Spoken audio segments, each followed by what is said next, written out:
Tomorrow morning, the world will be watching as Elon Musk's SpaceX tries to make history. They're set to become the first private company ever to launch humans into space.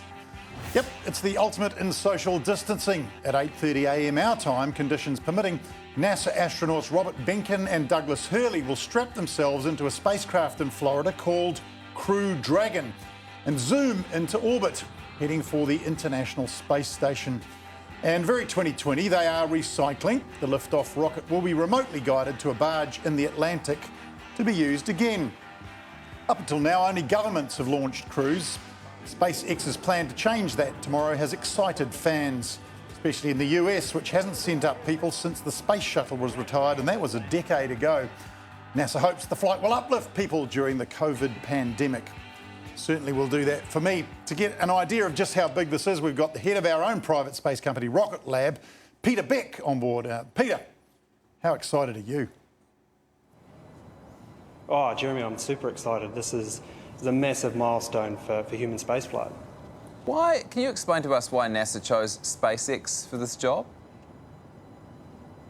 Well, they chose SpaceX and Boeing, and really it's exactly what NASA should be doing.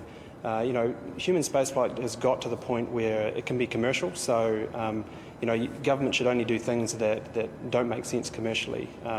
And we've reached the point where you can make $1 out of this, so it's exactly right for commercial enterprise to take it over. How risky is it? A lot of people will remember space missions that have gone wrong. Astronauts have died. So is this potentially really scary?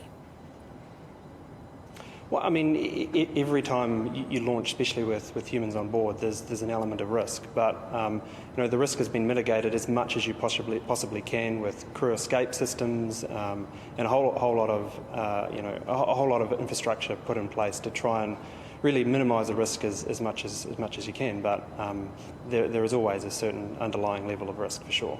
And is there a part of your brain that's thinking, hey, one day we might be sending men and women up from New Zealand in a Rocket Lab propelled spacecraft?